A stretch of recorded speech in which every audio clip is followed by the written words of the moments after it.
Cuando uno hacía Zoom en IoT, Zoom en IoT Platforms, Zoom en IoT Development Platforms, que es otra subcategoría, decimos, esto es un negocio de nicho, no vamos a ir al Venture Capital, sino que vamos a diseñar el negocio alrededor de nuestras vidas y no nuestras vidas alrededor del negocio. Si bien yo no quiero tener la plataforma IoT más grande del mundo, sigo obsesionado por resolver problemas, por la curiosidad con la ingeniería y por crear la mejor experiencia de desarrollo de IoT del mundo. Y lo quiero hacer teniendo tiempo para mi familia, con un equipo latinoamericano y sin irme a vivir por fuera de Medellín. Eso es como... Y si eso no es ambición, entonces ¿qué es? Al final es un juego de velocidad, de agilismo, tienes una ronda que dura 18 meses y unos clientes que te están pidiendo un montón de features y ellos te están dando la respuesta. Los clientes te están diciendo, es que necesito esto, es que necesito automatizar este widget, este despliegue. The future of business, powered by tech. The future of business, powered by tech. The future of business, powered by tech. We think el futuro de los negocios con tecnología.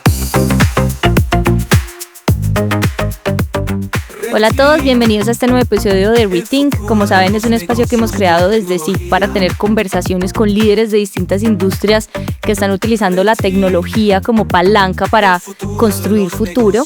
Y me complace muchísimo tener esta conversación hoy con Agustín Peláez. Agustín es cofundador de Ubidots. Ya nos va a contar un poquito qué es. La historia es fascinante porque además pioneros en el mundo de la gestión del Internet de las cosas, pero no me voy a adelantar, no quiero hacer el spoiler. Entonces, de verdad, Agustín, que mil gracias por aceptar esta invitación. La idea es que nos cuentes tu historia, que realmente es fascinante. Bueno, Sara, muchas gracias por la invitación. Así es, soy Agustín, cofundador de Ubidots, padre de Amelia y Luciano, de 7 y 3 añitos, esposo de Catalina y siempre un enamorado de la ingeniería.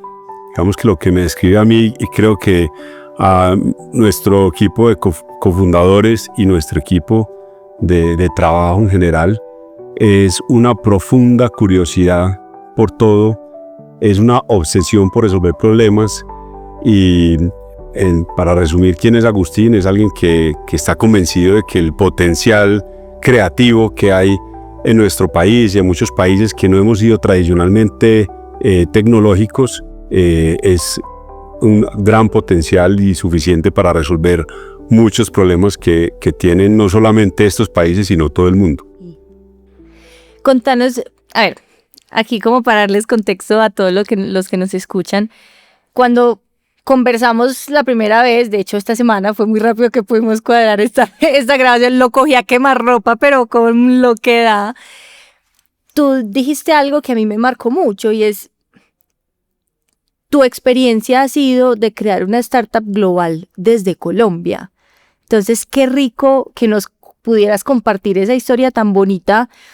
Tú siempre te soñaste con crear una startup, con ser emprendedor, siempre pensaste que te ibas a ir por ese camino o cómo te fue llegando y cuéntanos un poquito como todo ese proceso.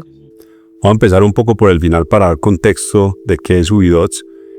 Ubidots es una plataforma de Internet de las cosas que ayuda a miles de empresas en más de 80 países a tomar mejores decisiones a partir de datos de sensores. Yo soy electrónico de formación de la UPB y digamos que si bien somos una plataforma de software, somos el tradicional software as a service, la empresa que tú encuentras en internet, que abres un trial gratis de 30 días, pones la tarjeta de crédito si te gusta el producto y comienzas a pagar. Creamos una plataforma que permite a otros ingenieros electrónicos del mundo que están haciendo desarrollos de sensórica para medir la temperatura de una nevera en un hospital o para medir el consumo energético de un local comercial o para medir la productividad de una línea de manufactura. Es tomar todos esos datos de sensores y ponerlos en la nube de una manera fácil. Cuando Esto pues se llama un proyecto de Internet de las Cosas. Cuando alguien se enfrenta a un proyecto de IoT, que es Internet of Things, pues tiene que no solamente resolver cómo medir todo lo que quiere medir, sino también llevar los datos a la nube, interpretarlos, crear dashboards, crear alertas, crear aplicaciones con su propio dominio, sus propios colores, su logo. Y esto es o 6 o 1 año o 2 años de trabajo y un equipo de varias personas, o vas a ubidots.com, pones tu tarjeta y en una semana puedes lanzar una solución o incluso un negocio IoT completo sin necesidad de esperar todo este tiempo y pagar todo este costo. O sea, así de grande es el impacto. Pues, o sea, te estás ahorrando 1 o 2 años y lo puedes hacer de una con la plataforma. Así es, digamos que adentrándonos ya pues en temas de emprendimiento, una de las razones típicas para emprender es cuando uno ha tenido ese mismo problema. Y el equipo cofundador, pues somos 4 cofundadores a quienes admiro profundamente por esa visión y por esa persistencia. Pues hace más de 10 años tuvimos como ese sentimiento de que el Internet de las cosas iba a estallar. Y tuvimos ese problema nosotros. ¿Cierto? 2 de mis cofundadores tienen una empresa hermosa que se llama Netux. Tenían este problema en casa. Ellos tenían un sistema de monitoreo en unas clínicas, tenían un servidor local donde iban la temperatura y la humedad, y decíamos, ¿y qué tan bacano sería que estos datos no vayan al servidor que tengo que instalar en un hospital, sino que vayan a la nube? Y que más empresas como Netux en el mundo puedan también ir a una página, abrir su cuenta y resolver este problema rápidamente. Ahí fue que nos metimos en hacer una plataforma IoT sin saber que estábamos haciendo una plataforma IoT. Simplemente estábamos, como se dice, scratching your own itch, y es como que pues resuelve tu propio problema y hay una gran probabilidad de que si es algo temprano, muchas o miles de empresas en el mundo van a tener el mismo problema a futuro. Y eso fue lo que terminó sucediendo. ¿Cómo fue, digamos, ese proceso? Porque también hicieron parte de unos programas de aceleración en Estados Unidos. Contanos un poquito. Sí, eso, bueno, pues es una historia larga, tenemos un buen tiempo, pero hablar de IoT hace más de 10 años, sí era un poco como la vivienda, en el lugar equivocado, se sentía a veces. Inclusive en Boston, que pues hicimos parte de una aceleradora en Boston, nosotros, como te decía, empezamos a resolver un problema propio sin que hubiese una categoría de mercado que se llamara IoT Platforms. Hoy tú buscas en Google IoT Platforms y hay informes de mercado, hay análisis de competidores, hay tamaño de mercado, también ratas de crecimiento. En ese momento no lo había. Entonces, yo recuerdo el pitch que yo hice pues, para pasar a la aceleradora en Boston, era como que, no sé, queremos crear una plataforma de sensores para visualizar datos en tiempo real. Y alguna vez un mentor en Boston me dijo, ¿por qué no te devuelves para Colombia y le ofreces esto a un sector y le ofreces un hardware y el software para que solucionen un problema de ese sector? Y nosotros desde la terquedad y un poco como la ingenuidad que es importante al inicio, queríamos una plataforma global. Y decimos, no, es que si cualquier persona del mundo puede conectar un sensor y pagarme $1 al mes, vamos a ser millonarios. Mala motivación, ¿cierto? Pero así empezamos muchos y luego en el camino nos damos cuenta que pues 10 años después toma mucho tiempo, pero ha sido pues un camino muy interesante. ¿Qué ha sido lo más retador para ti, para Agustín como emprendedor, este camino de estos 10 años en donde pues estabas abriendo un mercado? O sea, como decías ahorita, nadie estaba hablando de estas cosas. Entonces no solo te enfrentas a este camino de emprender, sino a este camino de emprender en un océano inexplorado. ¿Cómo ha sido este proceso para ti personalmente? Bueno, digamos que Ubidots tuvo 3 etapas claves, yo lo interpreto así.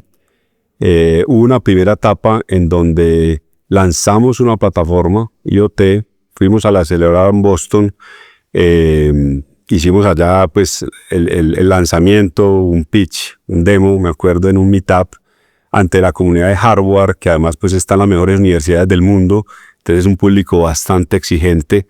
Hicimos un demo y recuerdo, pues había relaciones mixtas, pero una de ellas fue un usuario que me escribió al otro día a decirme que eso no era rocket science, pues que mandar datos a un servidor desde un dispositivo electrónico pues no era nada nuevo hace más de 10 años, y yo todavía voy a empresas y me dicen que les parece algo novedoso. Entonces era pues bastante retador, pero eso nos enseñó que pues había que persistir y que toda innovación tiene una curva.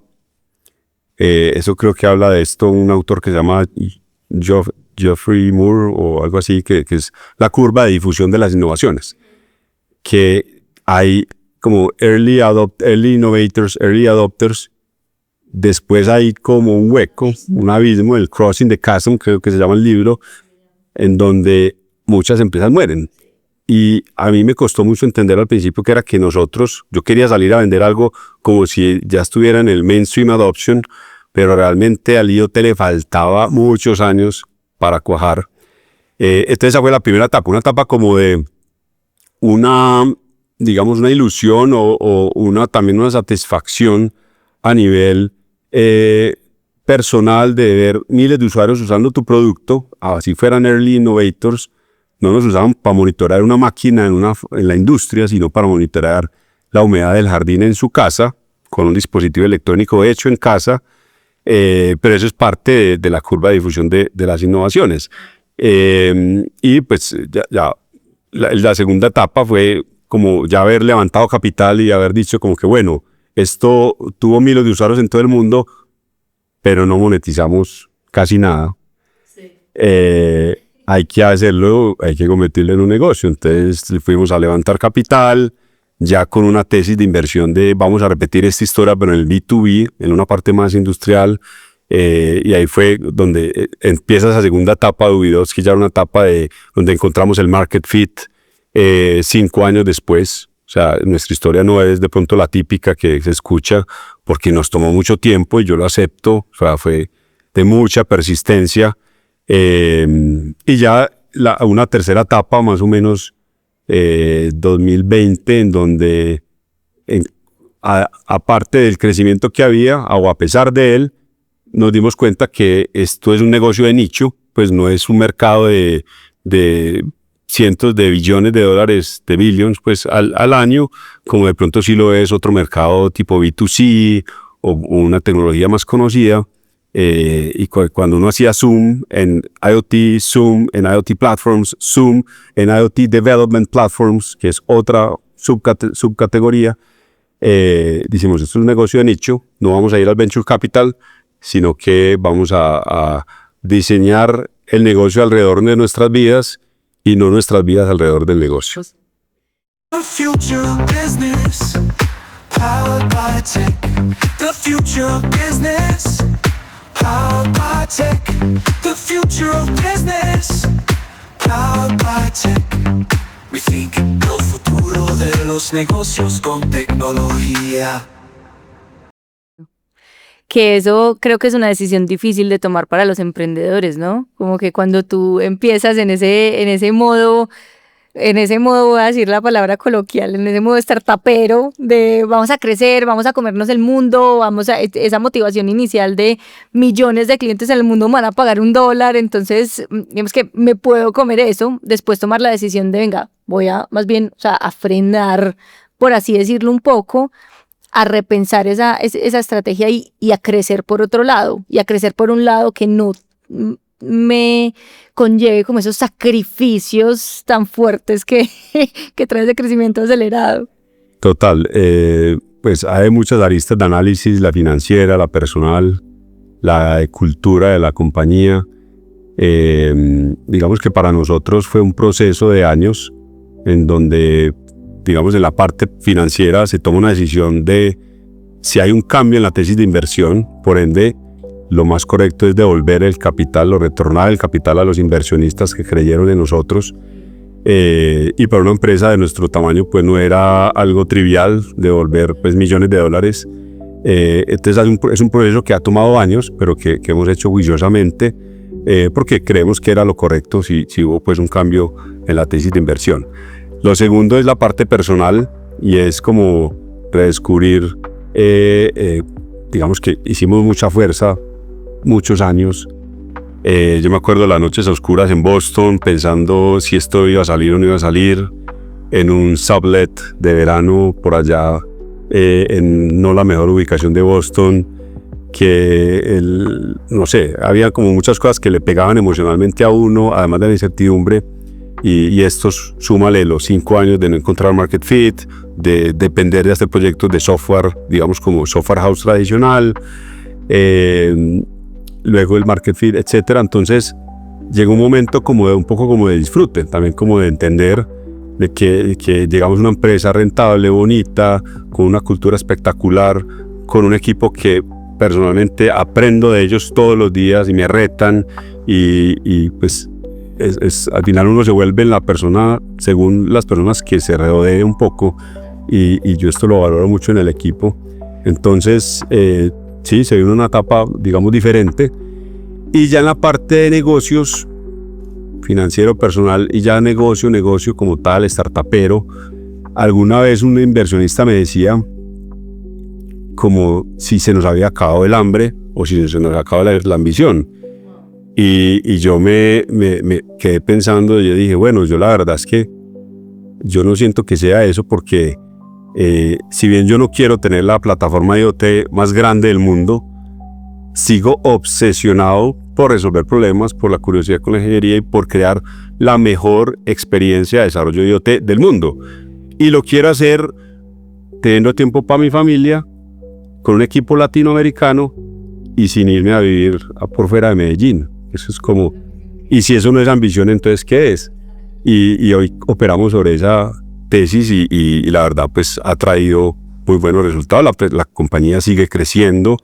No es un ritmo, digamos, de lo que se llamaría unicornio o venture capital, pero es un negocio muy bonito y que pues le da muy buena calidad de vida a nuestros empleados y a sus familias. Qué belleza. Yo creo que esa reflexión es muy bonita, porque a veces como que nos dejamos deslumbrar por ese: yo tengo que ser un unicornio, tengo que llegar allá, tengo que tener este crecimiento exponencial a esta escala, pero el mundo no necesariamente necesita 17.500 unicornios. No hay cabida para todos. Exactamente. Por simple dinámica del mercado, totalmente. Total.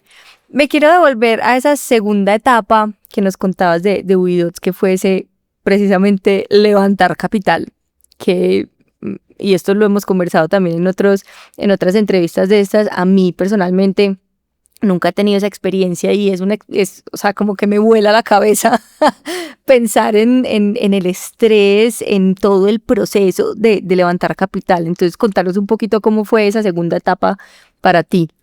Bueno, de acuerdo, es un proceso retador. Nosotros lo hicimos hasta una etapa que hoy en día en ese momento era una etapa seed, semilla. Hoy con los montos de las rondas sería realmente un pre-seed. Pero sí fue retador, porque en esa época, estamos hablando de 2017-2018, todavía no había como tanta visibilidad de las startups grandes de Colombia, ¿cierto? No, Rappi creo que acaba de pasar por Y Combinator, acaba de levantar, pero todavía no era lo que es hoy, obviamente. Y cuando tú ibas a un inversionista gringo con una tesis de inversión de un mercado global, pero un producto hecho en Colombia, no calaba mucho. El inversionista gringo y las aceleradoras gringas querían más bien invertir en empresas de perfil unicornio que le iban al mercado latinoamericano, muy enfocados en Brasil, y luego pues se fueron abriendo México, Colombia. Entonces nosotros éramos al contrario de esa hipótesis, porque nosotros yo quiero hacer un producto de Colombia para el mundo, no copiar un producto que está en el mundo para traerlo a Latinoamérica. Entonces ese fue como un primer reto. El segundo era que no había una cultura de inversión fuerte en startups localmente, y ahí digamos que sí, cuando yo contaba qué quería hacer la plataforma de sensores, que la gente coja un chip, póngalo, programe, mande Ubidots. Okay, no, espérate, mi primo me está ofreciendo invertir en un restaurante, y eso tiene unos flujos fijos y ese riesgo, sobre todo en algo que de pronto no era muy tangible en ese momento.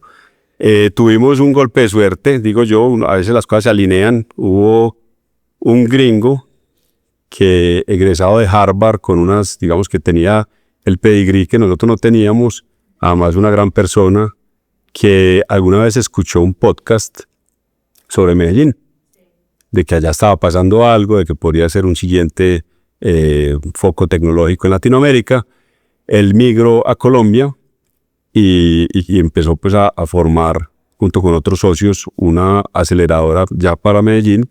Nosotros entramos a ser parte de esa aceleradora y ahí es donde comienza esta segunda etapa de Ubidots, en donde ya pulimos el pitch, levantamos capital. Primero nos cerramos muchas puertas acá. Sí. Apareció lo que es literal una definición de ángel inversionista, casi cayó del cielo. Cayó del cielo a salvar la línea de vida. Sí. Estaba yo, me acuerdo, en un baby shower un domingo con las niñas y la familia en Oriente, y me llama este gringo, me dice, Agustín, tienes que venir ya a Toviejo. Y yo, pero Eric, mira, estoy por acá. No, es que hay un gringo que te quiere conocer, que él también escuché el mismo podcast que yo escuché, sí, y se vino, compró un tiquete para Medellín sin conocer a nadie, me escribió por LinkedIn y nos estamos tomando pues aquí un café o almuerzo en Toviejo. Quiero que lo conozcas. Entonces bajé pues modo urgencia a Medellín. Al lunes él estaba en la oficina dibujándole todo nuestro plan. Él pues trabajaba en Google en ese momento, tenía, digamos, una posición ejecutiva en Google, una persona con todo como el playbook de lo que era un ángel inversionista en nuestro imaginario. Sí. El Silicon Valley, casa en Cupertino, digamos, capital ocioso, entendía este tipo de riesgos y además una excelente persona. Entonces, y muy bueno, y además muy orientado a productos, digamos que su disciplina entre finanzas, ventas, ingeniería, él era como esa mezcla de ingeniería y diseño y negocio, que es lo que es pues, product management, por decirlo así. Entonces Daniel entró con $100,000. Yo recuerdo en esa época, pues, nosotros venimos de una cultura súper diferente, donde desconfiamos de todo el mundo a no ser de que nos demuestren lo contrario. Y la cultura de negocio gringa es más, confía en todo el mundo a no ser de que me demuestre que no puede confiar en ti. Y yo llegué súper emocionado a contar a la casa, y mi esposa como que, ¿qué? ¿Pero tú conoces a esta persona? Llamé a mi mamá como que, pero usted le hizo la lista a Clinton, esto pues, ¿cómo alguien le va a dar $100,000 si no lo conoce? Que yo, así funciona, pues no te preocupes. Bueno, eso fue como el desbloqueo de esa ronda, y ya ahí nos hicieron introductions para conocer más gente, y logramos pues cerrar la ronda, pero sí fue un tema difícil en su momento, pero también hay un componente de suerte que claro, tengo que atribuir. Se alinearon todos los astros, más el buen producto, más la estrategia, más el equipo, ¿cierto? Ahí está todo. ¿Qué fue, digamos, cómo fue esa etapa? Un game changer para Ubidots. O sea, ¿qué pasó como antes y después de ese levantar capital? Bueno, yo pienso que cuando uno nace en un ecosistema en ese momento que no tenía una tradición tecnológica de startups, uno tiene que hacer lo que se llama el bootstrapping, y es con sus propios recursos intentar fondear el producto. Entonces nosotros manteníamos, digamos, una ilusión de crear un producto pero sin fondeo. Entonces nos apoyamos mucho, y aquí tengo que agradecer Impulsa y Ruta N, nos apoyaron en su momento. Nosotros presentamos un proyecto innovador que casaba con todo lo que ellos buscaban para otorgar grants gubernamentales, y tuvimos en un momento algo de apoyo de Impulsa, en otro momento algo de apoyo de Ruta N, y esto fue clave para nuestra existencia. Esto combinado con servicios de software house tradicional. Ya exportábamos algo, hicimos por ahí unos proyectos en Chile, en España, pero no dejaba de ser un software house. Entonces esto desenfoca mucho, porque estás haciendo malabares, como que todo lo retador que es hacer un producto y una oferta de valor bien hecha. Además tenés que hacer digamos, venta tradicional para poder pagar la caja de los pocos empleados que tenés. Entonces, levantar la ronda nos permitió decir por primera vez en nuestras vidas, como que vea, solo vamos a hacer una cosa, y es Ubidots, a lo que siempre nos soñamos. Vamos a hacer como todo, sí, como el playbook de la época, vamos a hacer el explainer video, vamos a tener un portal de documentación para la API, portal de un help center, vamos a tener el chat box para que nos escriban, vamos a hacer integración con Stripe para pagos autoservicio. Empezamos con todo ese playbook de lo que es un software as a service, hablar mucho con clientes, y al final es un juego de velocidad, de agilismo. Tienes una ronda que dura 18 meses y unos clientes que te están pidiendo un montón de features y ellos te están dando la respuesta. Los clientes te están diciendo, es que necesito esto, es que necesito automatizar este widget, este despliegue. Y si tú tienes la velocidad para construir lo que ellos quieren y te empiecen a pagar las mensualidades, pues las cosas se van dando. ¿Cómo hiciste para pasar de ese primer mercado de que el señor me lo compra para verificar la humedad del jardín, lo que nos contabas ahorita como ese más B2C, cómo hiciste para pasar a conseguir esos clientes ya más de industria?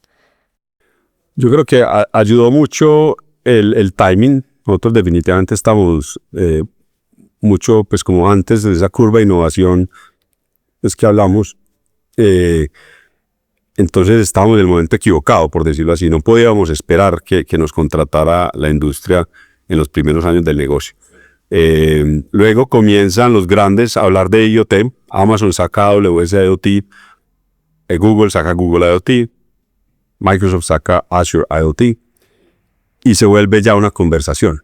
Entonces ya los gerentes de TI de las compañías, los gerentes de mantenimiento de las manufactureras, pues saben que existe algo que se puede utilizar, una tecnología, y eso empieza a abrir la conversación ya para proyectos directos. Pero si yo tuviera que atribuirle en general como algo de nuestro go-to-market, la gente me pregunta, ¿tú cómo haces para vender un proyecto en Noruega? Yo digo, vuelvo a lo esencial, y es el producto. O sea, hay compañías que son sales-led, marketing-led, product-led. Todas son válidas.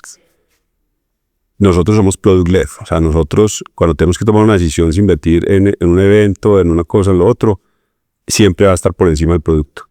Si uno tiene un producto estable, que tiene el efecto wow, que es sticky, que genera voz a voz, las cosas que solucionan un problema, que está, digamos, a un precio justo, las cosas empiezan a pasar. Entonces, producto, y si quieres ahorita hablamos de otras growth tactics pues, que hemos seguido para poder llegar a esos clientes afuera. Súper. ¿Cuántos competidores tenían en los primeros años? Porque eso cuando me contaste la historia me impactó mucho. O sea, admiración profunda. Bueno, sí, yo creo que llegó un momento que se llegó a sentir como cuando las primeras personas que minaban bitcoins, que veían 10 servidores conectados minando bitcoins, a nosotros nos pasó parecido en el IoT. Nosotros salimos con lo que ya después se llamaría plataforma IoT, y habían, sí, unas 10 compañías intentando resolver lo mismo. O sea, una startup colombiana siendo pionera, punta de lanza, en donde en el mundo había otras 10 compañías haciendo lo mismo, nada más. Exacto. Increíble. Claro, es un mercado de nicho, pues ninguna de estas 10 se volvieron en un unicornio, para ser justos, pero sí, habíamos 10 equipos del mundo muy obsesionados con resolver lo mismo, y eso va dando sus frutos en mercadeo, en la huella digital, en internet. Si tú googleas Ubidots, ya aparece pues en un montón de partes. Sacamos un plan gratis que hoy en día sigue siendo una fuente de leads pues muy válida.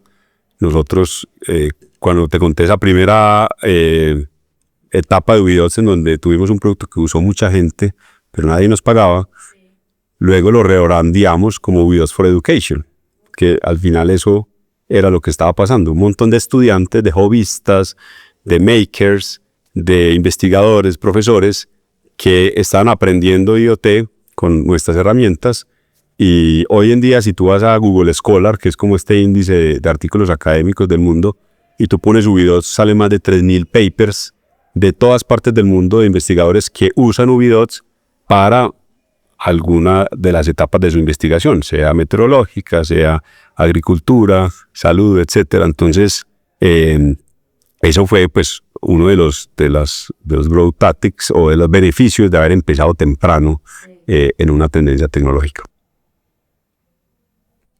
¿A qué retos te sigues enfrentando hoy? Digamos que yo creo que es muy bonito escuchar esta historia en donde pioneros hace 10 años en una tecnología o en un modelo de negocio alrededor de una tecnología pues que no existía, pero los retos no pararon ahí, ¿cierto? O sea, cada vez a medida que se va desarrollando más la tecnología, que tenemos otras innovaciones distintas, seguramente te vas enfrentando a otros retos de cómo seguir creando tu producto o cómo hay que pivotar o cómo tenemos que ir cambiando el modelo de negocio. Bueno, yo creo que no solo el IoT, sino en general el software as a service. Hoy en día se habla mucho como de esa amenaza o esa dualidad que hay entre el agentic AI, la inteligencia artificial vía agentes, y el software as a service. Agus, perdón, te voy a hacer un paréntesis. ¿Cómo le podrías explicar de pronto a la gente que nos escucha que no conoce tanto qué es Agentic AI y qué es Software as a Service? Perfecto. Entonces, vamos a tomar a Salesforce como una empresa que muchos conocemos. Hay una categoría de mercado que es el CRM. Muchos hemos usado un CRM que tradicionalmente se ha vendido como un Software as a Service, por licencia, por usuario por mes. Entonces, en vez de yo venderte un software rígido de millones de dólares al inicio del proyecto, Salesforce va a una empresa y le vende un fee por usuario por mes y se hace pues una recurrencia y ahí pues beneficios mutuos. El proveedor tiene la recurrencia, el cliente tiene un producto que siempre se está haciendo mejorado y que no lo tiene que mantener. Esto ya fue una disrupción, digamos, del modelo de software tradicional. Antes de Salesforce, pues, entonces estaba, no sé, otro competidor de CRM que vendía el software tradicional y llegó Salesforce, hizo pues una disrupción de industria y junto con todas las SaaS siempre hubo como una disrupción al modelo tradicional, como el Microsoft Office y el Office 365, ¿cierto? Que ya no lo venden mensualmente. Entonces se habla mucho de que al software as a service también le puede pasar una disrupción similar a la de su momento, en donde de la mano de la IA generativa, de todo lo que estamos viendo, GPT, todos estos agentes que a veces ya lo llaman a uno y parece una persona real, en donde casi que cada categoría de software as a service puede tener como una contraparte de un proveedor de servicio que haga un agente que haga exactamente lo mismo. Entonces me explico, en el CRM ya puede que no te vayan a vender un software de CRM, sino un agente que lleve los leads, lleve los prospectos, que haga las llamadas, que haga el enrichment del funnel, que te ayude a vender o que venda por sí solo, en lugar de tener solamente una herramienta que se vuelve como una interfaz para la persona de ventas. Entonces hasta ahí como contexto. Ahora, llevémoslo al Internet de las cosas. Ubidots es una plataforma que le da a sus usuarios una posibilidad de tener unos dashboards, unas alertas. Siempre es para monitorear como procesos o activos de negocio. Yo lo resumo en eso. ¿Y para qué se monitorean? Para ahorrar o generar eficiencias. O ahorran agua, o ahorran energía, o ahorran tiempo, o ahorran insumos. Y todo esto pues ayuda a contaminar menos, a hacer más con menos, generar eficiencia. Entonces, todo va al final como que hay un centro de control, unas personas humanas, unos agentes humanos, mirando una pantalla, y la contraparte de ella esto que puede volverse, en que ya no vamos a tener el humano y la pantalla, sino agentes que están analizando a toda hora la información. Entonces, si yo estoy monitoreando, no sé, la contaminación de una quebrada y soy una minera para ver si estoy contaminando o no y demostrarle a la autoridad que no estoy contaminando o que estoy en unos máximos límites, ya no va a tener alguien ahí pendiente o a recibir el mensaje de texto que se subió la contaminación, sino que va a tener un agente que va a estar monitoreando esto, otras cosas, los estándares mundiales, que me da reportes semanales, que va a ir a decirle al equipo de operaciones que vaya y revise que si están vertiendo algo o no. Casi que se vuelve un empleado más dentro de mi organización. Y eso es como un reto que tenemos en Ubidots en este momento, es cuál va a ser nuestra respuesta a esta amenaza y oportunidad que es la IA. ¿Cómo se prepara uno para eso, como emprendedor y como empresa? Sí, pues yo creo que en términos generales, en las organizaciones, la adopción de IA, yo lo interpreto así, como que al principio, cuando salió GPT, todos felices como empleados, yo también soy un empleado, entonces escribíamos emails más rápido, yo todavía escribo algo de código, entonces escribía código más rápido, podía, no sé, hacer un informe de gerencia más rápido, y esa eficiencia se la ganó la persona. Luego las organizaciones se dieron cuenta pues que había la IA y que ya esa eficiencia se la están ganando las empresas, de que le exigen al empleado pues ya no que haga 10 llamadas al día, sino 20, por poner un ejemplo, porque ya tiene más ayuda, tiene superpoderes, ¿cierto? El desarrollador ya no tiene que escribir tantas líneas, sino muchas más, porque se asume que tiene superpoderes. Entonces la empresa, digamos, las empresas se empezaron a ganar esa eficiencia. Puede que estemos en esa etapa en este momento, donde hay empresas que están aumentando sus márgenes, pero como todo mercado, ahí empieza a haber como de pronto más demanda de funcionalidades, de productos, y ya el consumidor es el que se quiere ganar la eficiencia. El consumidor es el que te está diciendo, y a nosotros ya no lo dicen. Un cliente nos dice, no, pero es que, por decir algo, cotizar una aplicación móvil para que se conecte con Ubidots, eso antes valía $10,000. Ya nos dicen, no, pero $10,000 y 6 meses. No, yo eso espero que me lo haga por menos tiempo y por menos plata, ¿cierto? Ya el cliente se quiere ganar la eficiencia. Entonces, a tu pregunta de cómo nos preparamos, lo primero es adoptar IA internamente, ¿cierto? Tenemos personas en el equipo que, pues por razones, digamos, de empatía con sus colegas, hay uno que, por ejemplo, que desarrolla juegos en su tiempo libre, y él dice, es que yo no uso IA porque yo he visto que los artistas de juegos ya tienen menos trabajo.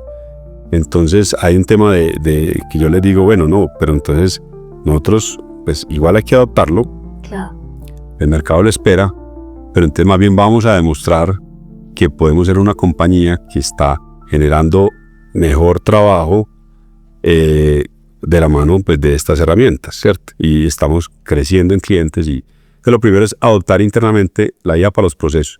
Nuestro segundo etapa será, está haciendo, metería dentro del producto. Entonces, ahí ya pues es otro tema también más grande.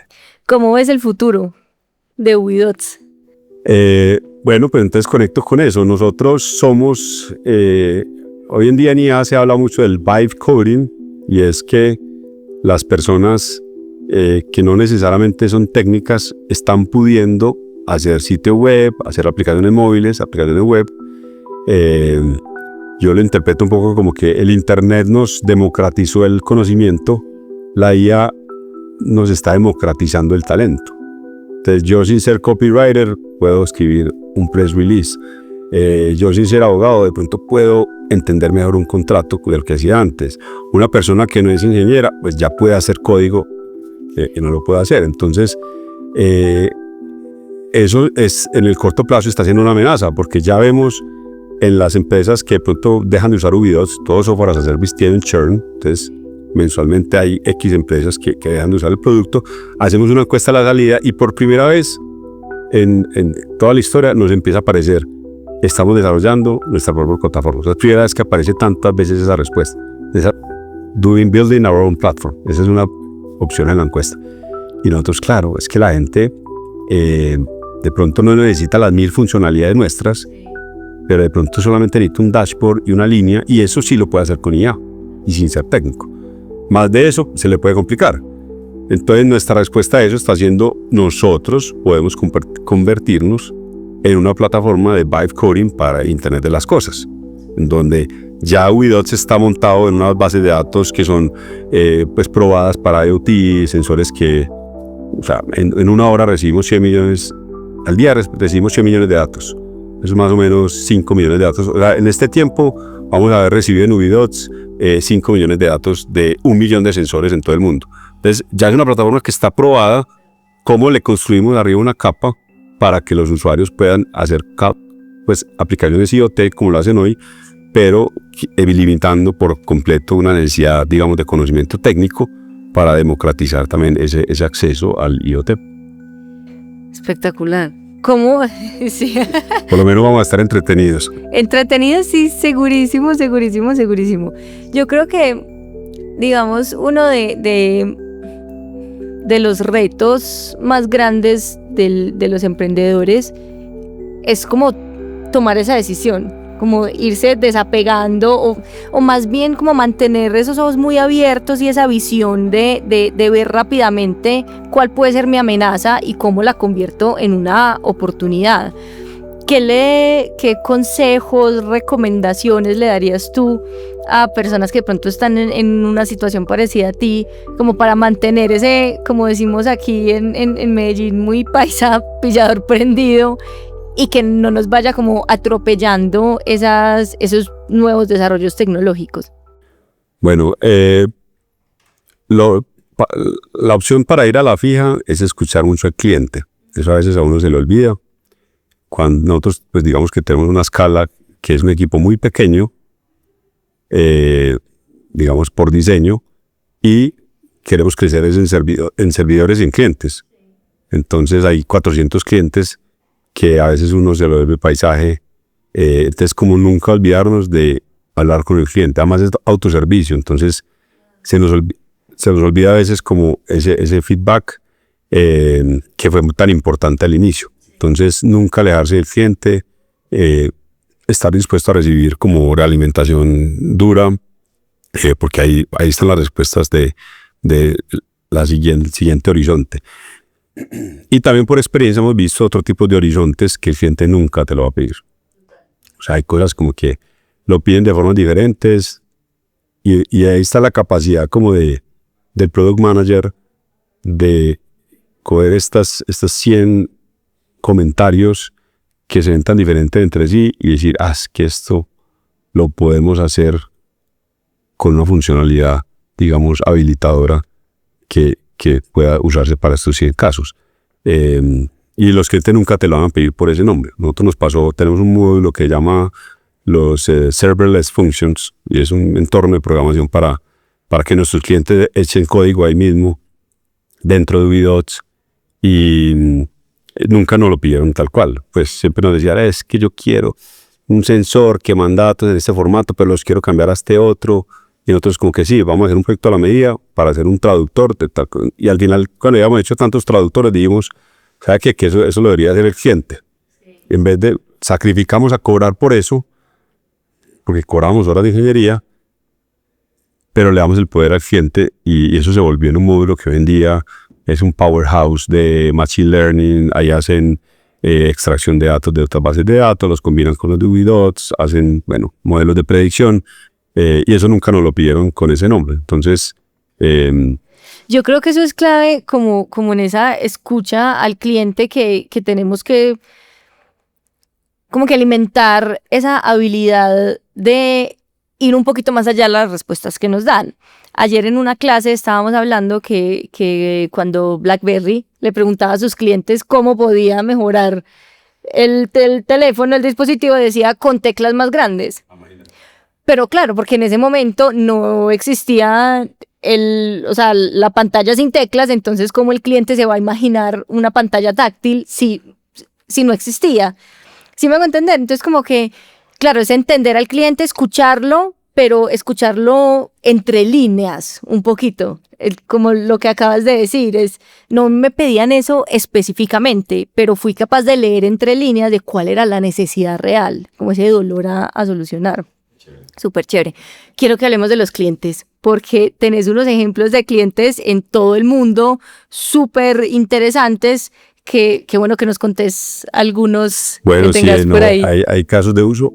Nosotros cada mes hacemos pues un all hands meeting y refrescamos estos casos porque a veces ni nos enteramos porque llegan pues a autoservicio, pero cuando metemos en sus páginas web o ya pues hablamos con ellos, nos encontramos cosas como, o sea, así recientes. Hay un caso muy bonito en Noruega, del sector eléctrico, en donde hay un valle como que ventea mucho y los cables de transmisión eléctrica pues sufrían un desgaste más rápido de lo que debían sufrirlo, ¿cierto? Si había que cambiarlo unas cosas cada 10 años, en ese valle había que cambiarlo cada 2 años, por decirlo así. Entonces un cliente nuestro hizo un proyecto para monitorear la vibración de esa línea y poderle demostrar al regulador pues que cuando realmente está sometido a estrés o no. Entonces nos manda fotos y literal es un helicóptero instalando un sensor en la mitad de una línea eléctrica al lado de 2 montes llenos de nieve al norte de Finlandia. Y yo le decía al equipo, nosotros en qué momento íbamos a hacer un plan de negocios para ir a vender a empresas eléctricas en Finlandia. Nunca, ¿cierto? Eso llega porque el producto, de todo lo que hablamos hoy, pero es un caso muy bonito y ahí está mandando datos mientras hablamos. En Estados Unidos hace poco llegó un cliente que es un laboratorio que están haciendo carne, digamos carne artificial. Entonces están creciendo carne ahí y hay alguna capacidad pues de monitoreo que están pues haciendo. Hay un cliente, bueno, algo más Latinoamérica. Tenemos un cliente en minería, que es el caso que te contaba, pues de demostrar que no están contaminando como pensaban, y ha sido muy bonito porque no solo se han ahorrado pues multas multimillonarias que les imponían por asumir que había ciertos vertidas de material, sino también pues un tema ambiental y accionario en demostrar pues que no lo están haciendo. Hay un cliente en España muy bacano, Arantec. Ellos empezaron también muy tímidamente, como calladitos, usaban el producto, cuando un momento nos piden una llamada, bueno, saltemos la llamada y abrimos esos dashboards y vemos modelos de predicción de inundaciones en pueblos en España, así en 3D simulados, como que sube la represa y se empieza a inundar el pueblo, pues todo simulado. Un equipo de ingeniería increíble, todo lo habían hecho sobre Ubidots con nuestras herramientas. No parecía, o sea, literal, nosotros ofrecemos la plataforma de marca blanca y es muy customizable. Ellos le cambiaron, mejor dicho, todos los estilos, la letra. Se ve como un producto totalmente terminado, pero en una empresa que no tiene ingenieros de software, que corre todo ese backend, ese frontend corre sobre nosotros. ¡Qué belleza! Entonces sí, es algo también como un aprendizaje hombre, ¿por qué exportar al mundo? A veces uno se intimida de que, no sé, si uno va a Nueva York y de todos esos edificios, o a Silicon Valley, entonces Google y Apple, y yo qué le voy a vender a esta gente, pues ya deben tener todo resuelto. Pero el mundo es muy grande, el mundo no es solamente esas ciudades. Este cliente que te digo, Arantec, no le vende a la Municipalidad de Madrid, le vende, no sé el nombre de los pueblos, pero digamos al TTV de España, ¿no? Entonces, pero tienen 100, 200 clientes a licitaciones a 5 años ya aseguradas, con unas mensualidades fijas para monitorear el tanque del agua del pueblo, los sensores de humedad de suelo para predecir si puede haber inundaciones o no, cumplir con la regla en ese sentido. Ahí conecto con hay otro conjunto de clientes muy bacano en Australia. Alguna vez nos llegó un distribuidor de Australia que quería no ser cliente, sino como ser distribuidor oficial de Ubidots en Australia. Nos dijo, vea, aquí la gente está acostumbrada a que todo es más caro, pues les llaman el Tesla Effect. Un Tesla vale $30,000 en Estados Unidos y en Australia vale $60,000. Entonces, si usted me vende un plan de $500, yo lo puedo vender a $1,000 y me da un distributor discount y usted se queda al final con lo mismo que vendería. Entonces, empezamos una relación muy bacana, ya llevamos trabajando juntos 5 años. Ellos también es puro Smart Cities, entonces hay playas en las afueras de Sydney que tienen tableros que muestran la brisa, si va a llover o no va a llover, si se puede hacer surfing o no se puede hacer surfing, todos esos datos apalancados en Ubidots. Hay municipalidades que monitorean cuántos carros pasan por un puente porque es un puente nuevo y quieren saber pues el tema de las cargas. hay un caso muy curioso que hay como una plaga de murciélagos en una de las ciudades, como que es un tema como pues rural y es un problema en esta ciudad, en este pueblo, y ellos tienen unas cámaras que con inteligencia artificial pues las apuntan a los lugares claves y pueden contar como el número de murciélagos que hay y le pueden decir al municipio como que si está subiendo o está bajando la plaga de unos murciélagos enormes. Entonces son cosas que yo nunca pude haber planeado. La creatividad viene de nuestros clientes y como ellos hay pues más de 400 casos que nos sorprenden todos los días. Qué bonito eso. Y yo creo que ahí pues como que Ato, escuchándote, estaba haciendo unas reflexiones y es definitivamente las oportunidades de negocio más bonito pues están en lo inexplorado, ¿no? O sea, las cosas obvias, las ciudades obvias, los mercados obvios. Alguien más lo pensó, es cierto, tú no eres el único que pensó, entonces es más bien cómo estamos con esa mente un poco más abierta, explorando de pronto esos mercados mucho más de nicho, mercados a donde no es al que el emprendedor normalmente puede soñar llegar a ese pueblo, al titirí español, sino cómo puedo yo explorar, digamos, como esos límites un poco más inexplorados.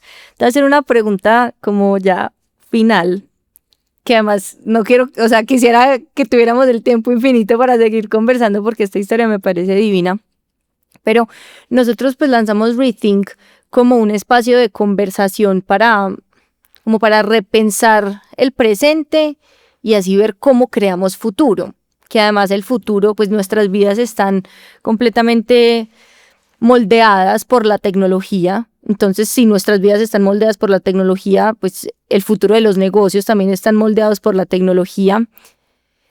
Entonces, yo quisiera preguntarte o dejarte como con una reflexión final de cómo crees tú que deberíamos pensar en construir futuro, como emprendedores, como educadores, por ejemplo, para mí, o sea, como que crees que nosotros como institución de educación deberíamos estar entregándole a nuestros estudiantes para que puedan prepararse para ese futuro en donde esas curvas de innovación de las que hablamos son tan constantes, cada vez cambian más rápido, ¿cierto? ¿Cómo activamos un poquito más esa creación de futuro activa? Perfecto. Bueno, yo lo enfocaría como en dos cosas. La primera que hemos hablado hoy es como un enfoque exportador. Nuestra cultura no ha sido exportadora por excelencia, pero la exportación es la vía por excelencia de crear riqueza en una región. Desde que Cristóbal Colón salía a buscar oro, o desde que los holandeses salían de Ámsterdam a probar mundo y el Estado les envía al ejército al lado a favor del digamos, el empresario para ir a conquistar mercados, para proteger sus embarcaciones. Entonces, como ese chip de volver a eso básico en que, mira, la guerra comercial de hoy en Estados Unidos es porque tiene una balanza comercial en déficit. Están importando más de lo que se exportan y les importa. Entonces, ¿cómo nos volvemos un país más exportador? Es un impacto súper tangible. Hace poco leía el informe de Antioquia Emergente, en donde se habla que hay más de 100 empresas nuevas en Medellín y en Antioquia que exportan en conjunto más de $200 millones al año. Hablaban de casos como el de Arclad, que exporta, no sabía, una empresa de pegantes, calcomanías. Caso de Agua Bendita, que exporta también. Y miren que esto no es tecnología solamente, ¿cierto? Es pasar de la maquila a un producto de alto valor agregado. Que en software, pues también se puede hacer la analogía de software house a producto. Todas son necesarias, ¿cierto? No hay una única forma de crear una compañía con venture capital, sin venture capital, exportando. No, todo es supremamente válido y mis respetos porque crear empresa es muy difícil. Muy difícil. Pero si yo pudiera como aportar en algo a estas nuevas generaciones es obsesionarlos un poco más con el mundo, con que se la crean que desde Colombia se pueden hacer productos de talla mundial. Y lo segundo, en términos de más educación, yo lo pienso mucho porque tengo 2 chiquillas que te dije, es qué era lo que hacía la diferencia antes. El conocimiento ya se democratizó, entonces el que era muy buen estudiante era capaz de aprender mucho en muy poco tiempo. Yo creo que a ellos les va a tocar un mundo bastante diferente, en donde ya el talento se está democratizando. Y ¿dónde está ese secreto? ¿Cierto? Si yo tengo pasión, dedicación y talento, pero pues ya todo está inventado, ya, pues me parece que va a ser un entorno difícil y muy retador. Lo que yo les diría es no dejarse distraer. Yo creo que ese va a ser el nuevo superpoder. Es no dejarse distraer, es apagar las notificaciones del celular. Son pequeñas cosas. Es desinstalar las redes sociales del celular. Es lograr concentrarse más de 3 horas en una sola cosa. Es tocar un instrumento. Es porque si tú logras como persona en tu día a día, o mejor dicho, si tomas 2 personas igualiticas con la misma capacidad, el mismo ingenio, la misma inteligencia, las mismas conexiones sociales para ir a vender, lo que sea, pero una es 1% mejor cada día. Sí. Eso exponencialmente va a ser cientos de veces mejor en los años. Y eso se logras con la concentración, de no dejarse distraer de tantas cosas que hay hoy. En nosotros tocó un mundo como que había escasez de oportunidad, de pronto ir a viajar, ir a hacer un intercambio a Alemania, a España, a Estados Unidos, era como por allá, ¿cierto? Hoy en día conseguirse el trabajo de los sueños para durar 20 años en una empresa también era como por allá. Hoy en día ya hay abundancia de opciones, y en un mundo en donde hay más abundancia de opciones, escoger y enfocarse es realmente la verdadera libertad. Es un poco como contraintuitivo. Qué bonito eso. Me encantó esa reflexión. Qué chévere. No, Agus, muchas gracias. De verdad, qué conversación tan interesante. Me encanta esa visión, como te decía al principio, es que yo soy una startup colombiana, pero con visión global. Y creo que es una historia súper inspiradora que ojalá se nos lleven ese mensaje todos los que nos ven. Y espero que también veamos esa etapa 4 de Ubidots en un tiempito. Mil gracias por aceptar esta invitación. Gracias, Sara. The future of business, powered by tech. The future of business, powered by tech. The future of business, powered by tech. Rethink el futuro de los negocios con tecnología. Este podcast fue producido por Expertos en Marca.